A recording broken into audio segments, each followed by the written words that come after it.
یہ لوگوں کون مقتل سے سراپا خندزن آیا جو اس انداز سے باندھے ہوئے دماءکم ولا تخرجون انفسکم من دیارکم ثم اقررتم وانتم تشہدون۔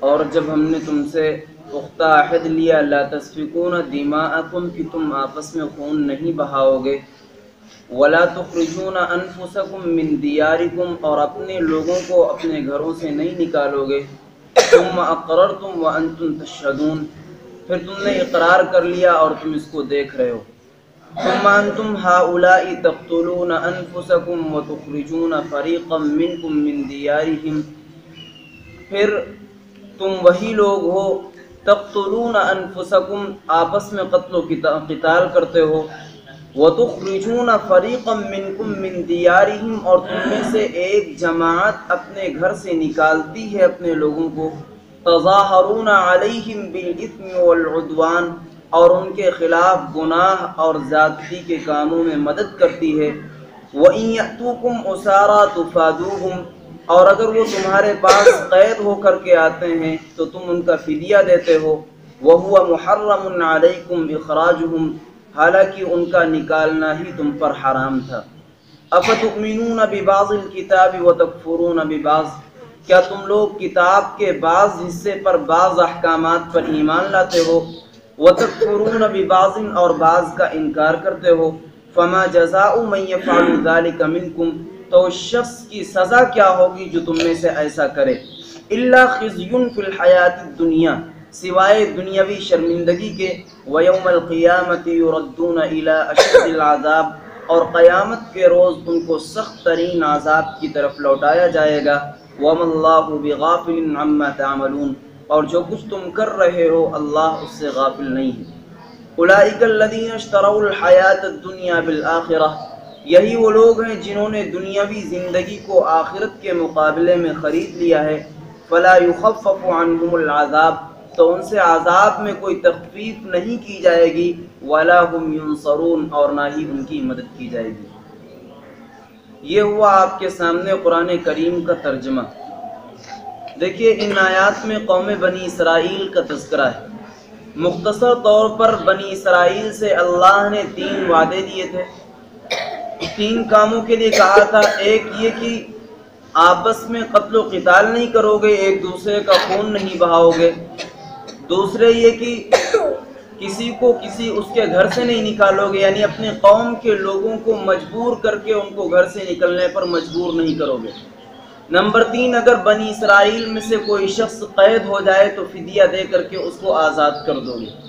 چنانچہ بنی اسرائیل نے ان میں سے 2 پر عمل نہیں کیا اور تیسرے پر عمل کرنے لگے، یعنی آپس میں قتل و قتال بھی کرتے تھے اور لوگوں کو پریشان کر کے مجبور کر کے ان کو گھروں سے بھی نکال دیا کرتے تھے۔ البتہ اتنا ضرور تھا جب کوئی قید ہو جاتا تو آپس میں فدیہ جمع کر کے اس کی جان کو چھڑا لیا کرتے تھے۔ تو عرب ان سے کہتے کہ تم ایک طرف تو انہی کو پہلے بھگاتے ہو، ان کے خلاف مدد کرتے ہو، پھر جب وہ قید ہو جاتے ہیں تو تم فدیہ دے کر کے ان کو آزاد کرتے ہو، ایسا کیوں کرتے ہو؟ تو کہنے لگے یہ ہماری کتاب کا حکم ہے کہ تم ایسا کرو۔ چنانچہ کہتے ہیں کہ ہماری کتاب میں یہ حکم مذکور ہے کہ جب کوئی قید ہو جائے تو فدیہ دے کر کے اس کو آزاد کرو۔ اب ہمارا بندہ قید ہو گیا ہے تو ہم فدیہ دے کر کے اس کو آزاد کریں گے۔ اللہ فرماتا ہے افتؤمنون ببعض الکتاب وتکفرون ببعض کتاب کے بعض احکامات پر عمل کرتے ہو اور بعض کو تم چھوڑ دیتے ہو۔ کہتے ہیں جو شخص ایسا کرتا ہے اس کی سزا یہ ہے کہ دنیا میں شرمندگی کا سامنا کرے گا اور آخرت میں اس کو قیامت میں اس کو اللہ کی جانب سے سخت ترین عذاب کی جانب پھیر دیا جائے گا، لوٹا دیا جائے گا۔ وَمَا اللَّهُ بِغَافِلٍ عَمَّا تَعْمَلُونَ اور جو کچھ تم لوگ کر رہے ہو، یعنی کتاب پر عمل کر رہے ہو یا نہیں کر رہے ہو، ان سب کو اللہ جانتا ہے، اللہ اس سے بے خبر نہیں ہے۔ أُولَٰئِكَ الَّذِينَ اشْتَرَوُا الْحَيَاةَ الدُّنْيَا بِالْآخِرَةِ یہ وہ لوگ ہیں جنہوں نے دنیاوی زندگی کے مقابل میں آخرت کی زندگی کے مقابل میں دنیا کی زندگی کو خرید لیا۔ فَلَا يُخَفَّفُ عَنْهُمُ الْعَذَابُ ان پر عذاب کی کوئی تخفیف نہیں کی جائے گی، عذاب ہلکا نہیں کیا جائے گا، وَلَا هُمْ يُنصَرُونَ اور ان کی کسی اعتبار سے مدد بھی نہیں کی جائے گی۔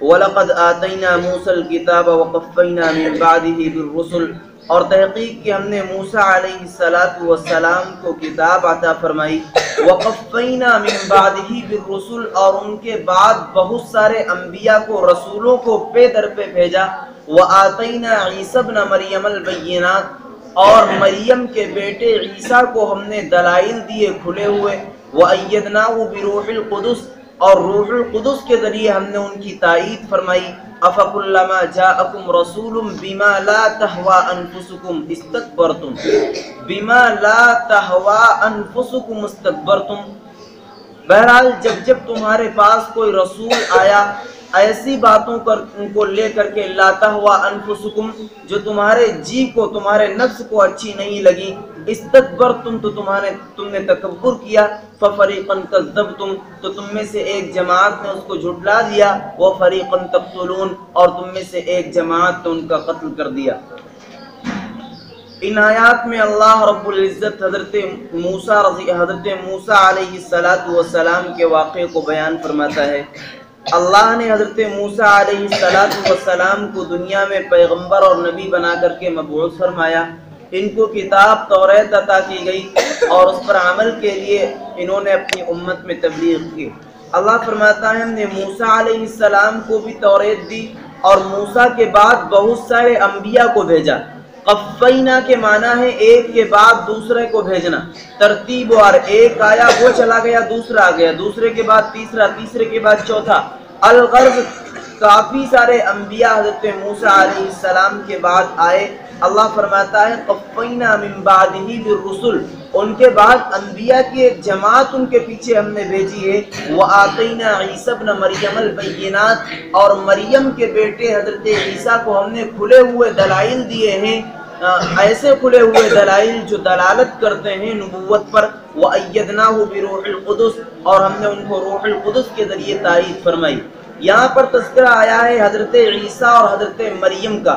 دیکھیے حضرت عیسیٰ علیہ السلام بھی اللہ کے ایک نبی ہیں، یہ حضرت موسیٰ کے بعد آئے ہیں۔ حضرت عیسیٰ علیہ السلام یہ جو ہیں اللہ کے ایک نبی ہیں، اور یہ مریم کے بیٹے ہیں۔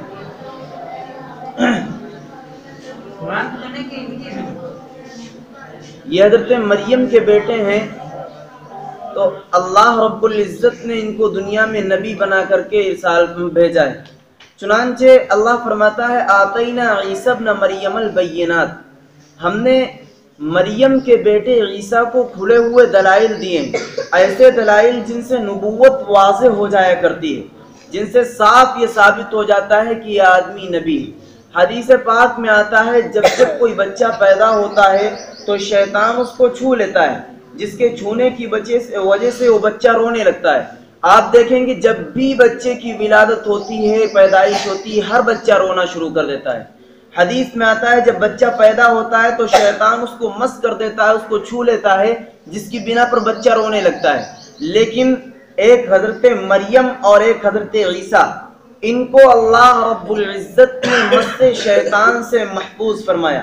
حضرت مریم کو شیطان ہاتھ نہیں لگا سکا، اسی طریقے سے مریم کے بیٹے حضرت عیسیٰ کو بھی شیطان نہیں چھو سکا، یہ ان کی خصوصیت ہے۔ اس کے بعد اللہ فرماتا ہے وَأَيَّدْنَاهُ بِرُوحِ الْقُدُسِ، ہم نے حضرت عیسیٰ کی تائید فرمائی ہے روح القدس کے ذریعے۔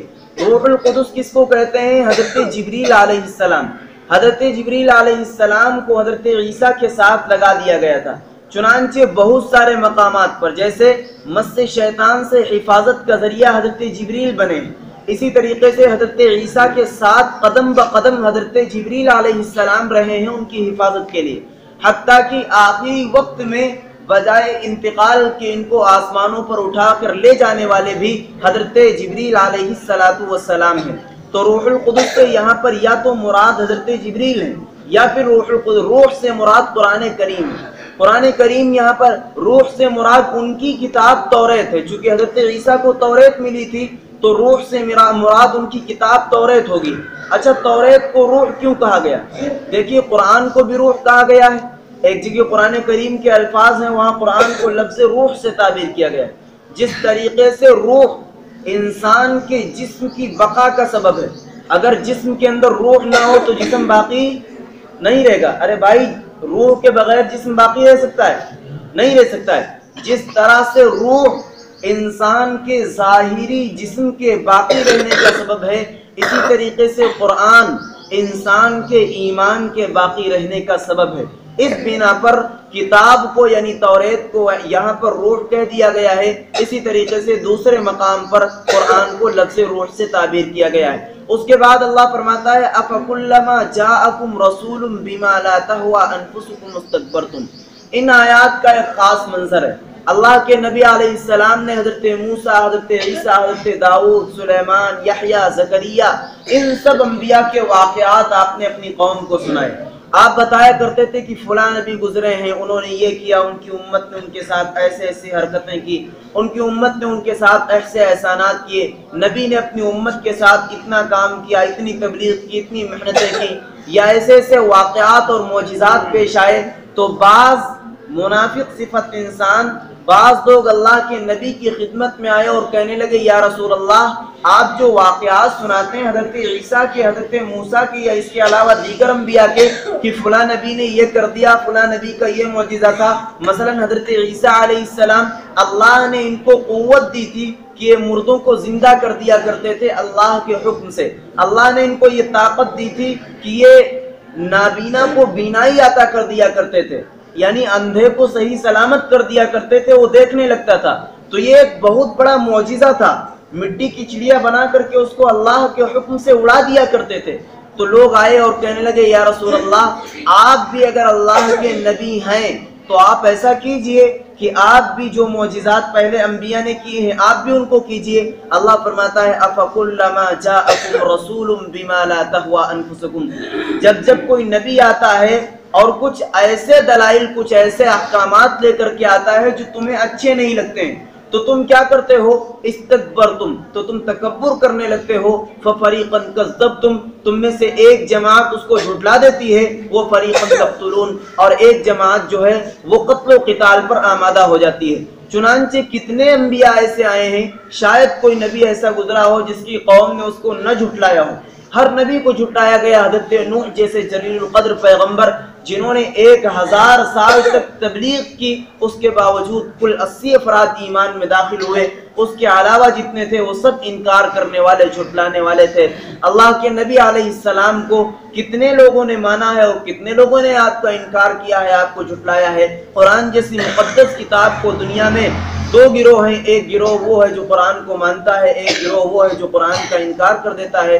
تو بہرحال بعض لوگ وہ ہیں جو تکذیب کر دیتے ہیں، جھٹلا دیتے ہیں، اور بعض لوگ وہ ہیں جو قتل و قتال پر آمادہ ہو جاتے ہیں۔ اللہ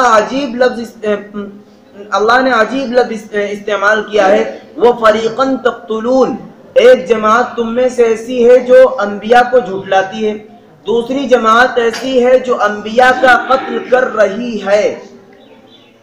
حضرت یحییٰ، حضرت زکریا علیہ السلام کا یہودیوں نے قتل کیا۔ حضرت یحییٰ ایک نبی گزرے ہیں، انہوں نے دین کی دعوت دینا شروع کی، ان کا قتل کر دیا ان کی قوم نے۔ حضرت زکریا علیہ السلام کا قتل کر دیا۔ اللہ فرماتا ہے بعض کمبخت ایسے بھی ہیں جو انبیاء کا قتل کرتے ہیں، اور انبیاء کا قتل بھی ناحق قتل کرتے ہیں، یعنی وہ کسی گناہ میں نہیں پکڑے گئے تھے، کسی گناہ میں ملوث نہیں تھے، کسی جرم کے مجرم نہیں تھے، بغیر کسی جرم کے، بغیر کسی گناہ کے ان کو قتل کیا گیا ہے۔ وہ فریقاً تقتلون، ایک باریک سی بات یہ ہے، ایک لفظ ہوتا ہے ماضی، ایک ہوتا ہے مضارع۔ ماضی کا مطلب یہ ہوتا ہے جو کام ہم نے پہلے کر لیا، اور مضارع کا مطلب ہوتا ہے جو کام ہم ابھی کر رہے ہیں یا آئندہ کریں گے۔ مثلا میں کہوں کہ میں نے قرآن کی تلاوت کر لی، تو جو ہم کر چکے ہیں وہ ماضی ہوگا، اور جو ابھی ہم کر رہے ہیں یہ مضارع ہوگا، اور جو آئندہ آنے والے وقت میں کریں گے اس کو بھی مضارع کہیں گے، اس کو استقبال کہتے ہیں۔ تو اللہ نے یہاں پر جو لفظ استعمال فرمایا ہے وہ فریقاً تقتلون، یہ مضارع کا لفظ استعمال فرمایا، جس کا مطلب یہ ہے کہ تم میں سے ایک جماعت انبیاء کا قتل کر رہی ہے، دوسرا مطلب یہ ہے تم میں سے ایک جماعت انبیاء کا قتل کرے گی۔ حالانکہ حضرت یحییٰ اور زکریا گزر چکے نا، ان کا قتل ان کی قوم نے کر دیا، تو اللہ کو کہنا کیا چاہیے تھا؟ قرآن کے الفاظ یہ ہونے چاہیے تھے وہ فریقاً قتلتم نبیا، تم نے نبی کو قتل کر دیا. حالانکہ اللہ کہہ رہا ہے تم نبی کو قتل کر رہے ہو یا تم نبی کو قتل کرو گے. ایک باریک سی بات ہے. تو اس میں مفسرین لکھتے ہیں جب کوئی بہت اہم معاملہ ہوتا ہے، جب کوئی امر عظیم ہوتا ہے تو اس کو بجائے ماضی کے مضارع سے تعبیر کرتے ہیں. اس کی آسان سی مثال، مثلا ہم اور آپ کسی جگہ پر گھومنے جائیں. مثلا آپ دہلی جامع مسجد گئے، جب آپ وہاں سے واپس آتے ہیں تو مخاطب کے سامنے یعنی ہمارے سامنے بیٹھ کر کے بات کرتے ہیں، کہتے ہیں بھائی صاحب ہم دہلی گئے. معلوم کیا ہوا؟ آپ جا کر کے آ چکے ہیں. ہم دہلی گئے. اس کے بعد آپ اپنا واقعہ بیان کرتے ہیں وہاں کی دیکھی ہوئی چیزوں کو. ہم دہلی گئے، جب میں جامع مسجد میں داخل ہوتا ہوں، لوگ کہتے ہیں میں جامع مسجد میں داخل ہوا تو میں دیکھتا ہوں کہ وہاں کی عمارت بڑی عالی شان ہے. تھوڑا سا آگے بڑھتا ہوں تو دیکھتا ہوں کہ وہاں پر ایک تالاب ہے جس کے اندر عجائبات نظر آ رہے ہیں. کہنا کیا چاہیے؟ میں جامع مسجد گیا، میں نے دیکھا کہ وہاں کی عمارت بہت اچھی ہے. اور بیان کرنے والا کہہ کیا رہا ہے؟ میں دیکھتا ہوں کہ وہاں کی عمارت بہت عالی شان ہے، میں دیکھتا ہوں کہ وہاں کا تالاب بہت اچھا ہے. تو دیکھتا ہوں کا مطلب یہ ہے کہ ابھی دیکھ رہا ہوں، اور میں نے دیکھا کا مطلب یہ ہے کہ پہلے دیکھ چکا ہوں. لیکن آدمی اس کو ان الفاظ میں کیوں بیان کر رہا ہے کہ میں دیکھتا ہوں؟ اس لیے بیان کر رہا ہے کہ اس نے جو چیزیں دیکھی ہیں وہ چیزیں واقعی بیان کرنے کے قابل ہیں. جن چیزوں کا اس نے دیدار کیا ہے وہ چیزیں اہمیت کے حامل ہیں، بہت ہی اہم چیزیں ہیں. اسی طریقے سے اللہ فرماتا ہے وہ فریقاً تقتلون، تم میں سے ایک جماعت انبیاء کا قتل کر رہی ہے. چونکہ انبیاء کا قتل انہوں نے کر دیا پہلے، لیکن انبیاء کا قتل بہت ہولناک چیز ہے، بہت سخت چیز ہے. اس لیے اللہ فرماتا ہے تم میں سے ایک جماعت انبیاء کا قتل کر رہی ہے. دوسرا مطلب اس کا یہ ہے کہ آنے والے وقت میں یہ نبی تو قتل ہو گئے، لیکن آئندہ بھی جو انبیاء آئیں گے ان کو ایک جماعت قتل کے در پر رہے گی. چنانچہ اللہ کے نبی علیہ السلام کو دیکھیے کتنے یہودی اور کافر اور منافقین اللہ کے نبی کے قتل کے در پر تھے. کتنے لوگ ایسے ہیں جنہوں نے رسول اللہ کو پتھر مارنے کی کوشش کی ہے، آپ کو قتل کرنے کی کوشش کی ہے. کتنے یہودی، کتنے منافق، کتنے کافر ایسے ہیں جنہوں نے رسول اللہ پر تلوار چلانے کی کوشش کی ہے. تو یہی مطلب ہے کہ تم میں سے ایک جماعت وہ ہے جو انبیاء کو قتل کر چکی ہے، ایک جماعت وہ ہے جو ابھی قتل کرنے کی کوشش کر رہی ہے. چنانچہ یہودیوں نے اللہ کے نبی کو ہر ممکن قتل کرنے کی کوشش کی، میدان جہاد میں آپ کو قتل کرنے کی ہر ممکن کوشش کی، لیکن جس کا حامی ہو خدا اس کو مٹا سکتا ہے کون؟ جس چراغ کو اللہ جلا رہا ہو اس کو کوئی نہیں بجھا سکتا. چنانچہ اللہ کے نبی علیہ السلام کو ہر طریقے سے قتل کرنے کی کوشش کی گئی. خیبر میں ایک یہودن نے اللہ کے نبی کو بکری کا گوشت کھلایا اور اس گوشت میں زہر ملا دیا تھا اللہ کے رسول کو قتل کرنے کی وجہ سے. آپ نے اس کی ایک ران اٹھائی اور کھانا شروع کیا. آپ پہچان گئے کہ اس میں زہر ملا ہوا ہے. آپ نے اس یہودن کو بلایا اور کہنے لگے، آپ نے اس سے پوچھا کہ تو نے زہر ملایا ہے گوشت کے اندر؟ وہ کہنے لگی ہاں یا رسول اللہ، لیکن سوال یہ ہے آپ کو کس نے بتایا؟ آپ نے فرمایا یہ بوٹی جس کو میں نے اپنے ہاتھ میں اٹھایا ہے یہ مجھ سے کہہ رہی ہے یا رسول اللہ اس کھانے کے اندر زہر ملا ہوا ہے. وہ کہنے لگی میں دیکھنا چاہ رہی تھی کہ اگر آپ نبی ہوں گے تو آپ کو زہر تکلیف نہیں پہنچائے گا. نبی ہے لیکن بہرحال انسان تو ہے نا، زہر ہے وہ تو اپنا کام کرے گا، تکلیف پہنچائے گا. جتنے صحابہ نے اس گوشت کو کھایا تھا سب کے سب منتقل ہو گئے، سب انتقال کر گئے.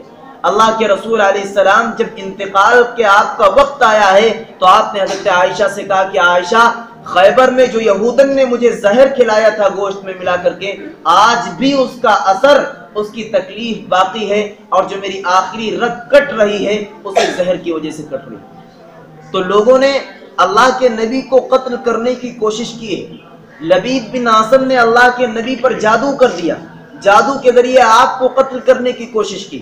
چنانچہ اللہ کے نبی بہت پریشان رہتے تھے. حضرت عائشہ فرماتی ہیں کہ اللہ کے نبی پر جادو کر دیا گیا، اور ایسا جادو کیا گیا کہ آپ بسا اوقات کوئی کام نہیں کرتے تھے اور آپ یہ سمجھتے تھے کہ میں نے کام کر لیا ہے، یا کوئی کام کر لیتے تھے پھر آپ کے ذہن میں آتا تھا کہ میں نے کام نہیں کیا ہے، اور آپ شدت کی تکلیف میں مبتلا تھے۔ الغرض ایک روز اللہ کے نبی علیہ السلام نے خوب رو رو کر دعا کی، آپ آرام فرما ہے، دو فرشتے آئے، ایک آپ کے سر کی طرف بیٹھتا ہے، ایک آپ کے پیر کی طرف بیٹھتا ہے، اور ایک دوسرے سے سوال کر رہا ہے۔ ایک فرشتہ دوسرے سے پوچھ رہا ہے یہ کون ہے؟ دوسرا کہتا ہے یہ محمد ہیں جن کی وجہ سے دنیا بنائی گئی۔ کہنے لگے ان کو ہوا کیا؟ بہت پریشان رہتے ہیں آج کل، ان کو کون سا مرض ہے؟ دوسرا فرشتہ بولتا ہے کہ ان کو جادو کر دیا گیا۔ کہنے لگے کس نے جادو کیا ہے؟ اس نے بتایا کہ لبید بن عاصم نے جادو کیا ہے۔ پھر وہ فرشتہ پوچھتا ہے کہ کس چیز کے ذریعے جادو کیا ہے؟ کہنے لگے کنگھی کے دندانے جو ہوتے ہیں، کنگھی کے دانت، ان کے ذریعے جادو کیا ہے، کچھ بالوں کو لے کر کے۔ کہنے لگے وہ کہاں ہے؟ بتایا کہ فلاں کھجور کا درخت ہے، وہاں پر فلاں کنواں ہے، اس کنویں کے پاس پتھر کے نیچے دبا ہوا ہے۔ چنانچہ اللہ کے نبی کی آنکھ کھلی اور آپ علیہ الصلوۃ والسلام پہنچے۔ قل اعوذ برب الفلق قل اعوذ برب الناس نازل ہوئی۔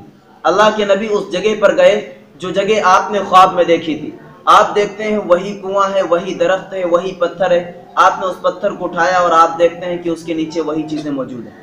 آپ ایک ایک آیت پڑھتے جاتے تھے، قل اعوذ برب الفلق، پھونک مارتے تھے، ایک گرہ کھولتے جاتے تھے۔ یہ گرہیں اللہ کے نبی نے کھولی تو ثابت یہ ہوا کہ اللہ کے نبی پر جادو کس نے کیا؟ لبید بن عاصم منافق اور یہودی نے۔ تو جادو کے ذریعے یہاں آپ کو مارنے کی کوشش کی جا رہی، کہیں آپ کو زہر کے ذریعے قتل کرنے کی کوشش کی جا رہی۔ الغرض ہر طریقے سے اللہ کے نبی علیہ السلام کو بھی قتل کرنے کی کوشش کی گئی۔ تو اسی کو اللہ فرما رہا ہے وَفَرِيقًا تَقْتُلُونَ، تم میں سے ایک جماعت ایسی ہے جو انبیاء کے قتل کی کوشش کر رہی ہے۔ معلوم یہ ہوا کہ اگر کسی کو سحر ہو جائے، کسی کو جادو ہو جائے، تو جادو کا سب سے بہتر علاج یہ ہے، قرآن کریم کی سب سے آخری دو سورتیں قل اعوذ برب الفلق قل اعوذ برب الناس، ان کا ورد کرتا رہے، دم کر کے پانی بھی پلائے، اور اسی طریقے سے اگر کوئی بندہ صبح و شام ان کو پڑھتا رہے تو تمام طرح کی آفات و بلیات، تمام طرح کی مصائب اور پریشانیوں سے اس کی حفاظت ہوگی۔ کسی بھی طرح کا جادو اس پر اثر نہیں کر سکے گا، کیونکہ قرآن کریم کی یہ آیت نازل ہی اسی لیے ہوئی ہے۔ تو اللہ فرماتا ہے فَفَرِيقًا كَذَّبْتُمْ، تم میں سے ایک جماعت وہ ہے جو انبیاء کو جھٹلا دیتی ہے، وَفَرِيقًا تَقْتُلُونَ، اور ایک جماعت وہ ہے جو انبیاء کا قتل کر چکی ہے، ایک جماعت وہ ہے جو انبیاء کا قتل کر رہی ہے یا کرے گی۔ اللہ رب العزت ہم سب کو عمل کی توفیق عطا فرمائے۔ سبحان اللہ وبحمدہ، سبحانک اللہم وبحمدک۔ لوگوں کون مقتل سے سراپا خندزن آیا جو اس انداز سے باندھے ہوئے